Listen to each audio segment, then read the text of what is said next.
The Mandela Effect, as we know, is nothing more than a large group of people misremembering something, like a detail in a film or logo or something like that. For example, many people thought that Nelson Mandela died in prison in the 1980s, when in fact he went on to live until the year 2013. Hence why the phenomenon was named after him, because it was sort of the first documented experience of it. And since then, the internet has done what it does best and given us a wave of experts on the Mandela Effect and the incidents that happen because of it. Not least a Mr. Brian Staveley, who today thinks that not only has the famous chef Gordon Ramsay been Mandela affected, but he'd never existed at all.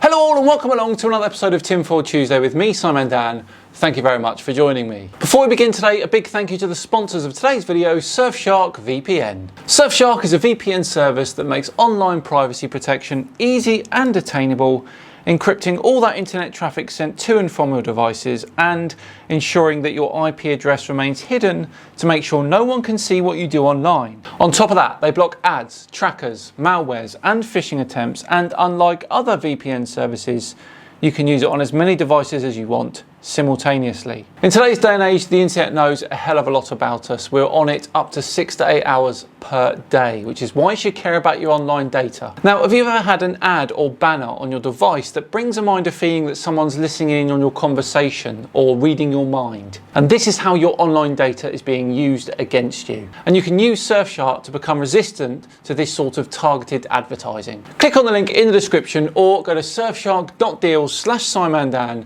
and use the code SimonDan for that whopping 83% off and 3 months extra free. Right, back to today's video and the brilliantly naive Brian Staveley. Now he wants to share something with us all about Gordon Ramsay. Here we go. Welcome back, Dose of Reality. This is the next video in my Mandela Effect shortlist. It's not a brand new change for me. It's at least several months old, maybe a year old or so. For me, maybe for other people, it's a lot older. But it's an easy video for me to make, as there's just so much residue everywhere. It is a name change, as you can tell by the title. It's to do with the famous chef Gordon Ramsay. Gordon Ramsay, as I'll show you right here, no longer exists. Oh, that was straight to the point, wasn't it? I hope that you've got some pretty serious evidence to justify that, Brian. Gordon Ramsay, oops, I need to switch my screen. Gordon Ramsay is now Gordon Ramsay. Gordon Ramsay with an A-Y instead of an E-Y. Hey genius, you still say Ramsay and it's always been spelt like that. If this is your evidence to suggest that he no longer exists, then I am shocked and who am I kidding?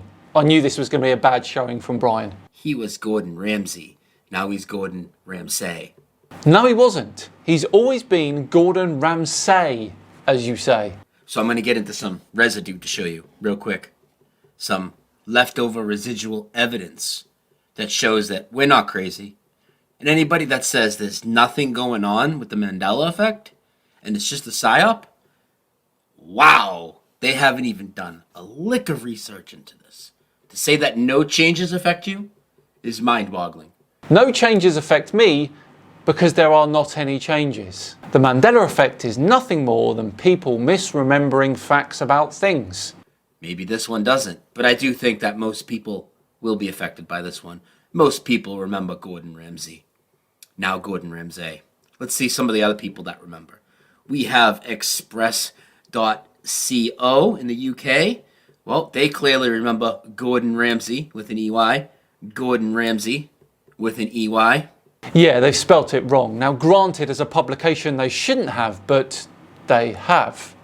Let's move on over to the Thai.ca Hell's Kitchen article talking about Chef Gordon Ramsay with an EY. Okay, EY. Spelt it wrong. Let's move on over. Gordon Ramsay with an EY. So all these sites, Metro in the UK, all these huge sites, they must be falling for my psyop. Because there's nothing going on, according to a lot of people in the so-called truth community. Nothing going on. Meanwhile, I'm over here showing you thousands of changes.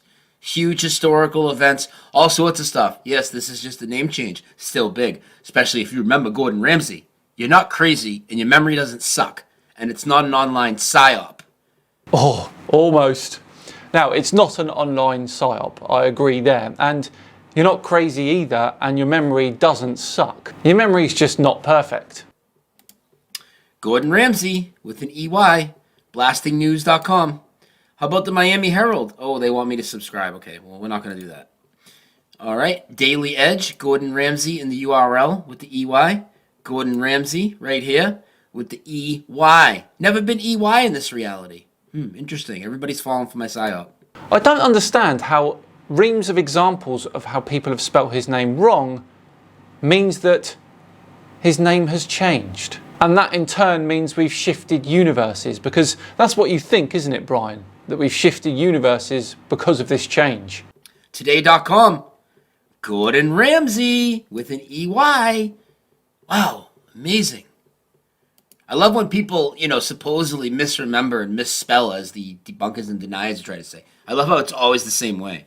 But what else would it be? It is what it is, a misspelling. Have you got anything else other than badly spelt publications? And I love how it's actually usually more than the current reality sometimes. That's wild. Wild, wild, wild. All right, let's scroll down. And who do we have here? Well, we got Gordon Ramsay. You know who we have with an EY. All right, next. The Independent. The Gordon Ramsay Effect. I guess not. Well, just to be sure about Brian's methods, I thought we'd check out one more video from him. This time he's going after good old Uncle Sam. Sam? I am. If you were to go on Google or anywhere else, you would notice that if you were to search Uncle Sam costumes, this is what you would find. Okay? This might look familiar to you. You see this everywhere, right? With the striped hat, with the stars. You see it everywhere. The problem is that this has never been what Uncle Sam has looked like. The Uncle Sam poster that this was modeled after, all these costumes, all the Uncle Sam things, has been Mandela affected. Now, it doesn't stop here. I'm sure it doesn't. But being from the UK, I don't have a huge amount of knowledge about Uncle Sam. In fact, it probably stops at that poster. However, if I had to guess, the American flag has red and white stripes, and perhaps over time, the red and white stripes were added to the hat to bring it in line with the flag. Just a hunch. So don't go anywhere yet, even if you already know this change. This changed several years ago for many of us. This is one of the easiest to find. Literally, so when I go out to the beaches and all these places and these beach shops and I find all this residue, right? You find loads of Uncle Sam like this everywhere. Doesn't this look familiar to you? This is what you see everywhere, right?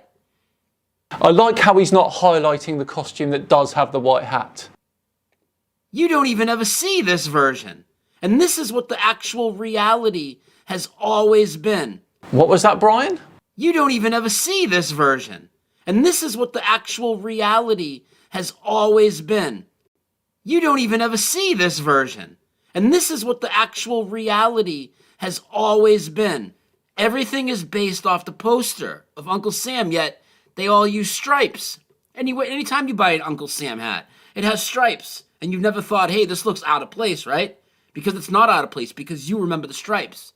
Because this hat used to have stripes on it. Now, I'm fairly sure it didn't. Here is a photo of the man who modelled as Uncle Sam in front of the original poster in 1970. And he's wearing a striped hat in the photo. So what happened first? The striped hat started to appear, or the original poster change? What seems more likely, I wonder? We'll leave that for all of you to decide, shall we? Right, that's it for another fascinating Tinfoil Tuesday. I wonder what Brian will make of that one. He wasn't too pleased last time we did a video on him. So, we're all done and dusted. Thank you so much for watching. It is truly appreciated. If you enjoyed it today, please do consider subscribing to the channel. We are now, I think around 16,000 away from the 500,000. We're gonna get there, definitely by the end of this year, hopefully. And of course, if you really like the video, hit the like button too. Just enough time to once again thank Surfshark for sponsoring today. Remember, visit surfshark.deals/SimonDan and use that code SimonDan to get that 83% off and 3 months extra free. I've been Simon Dan. Have yourselves a cracking week, and I'll see you all on Friday for more Flat Earth fun. See you then.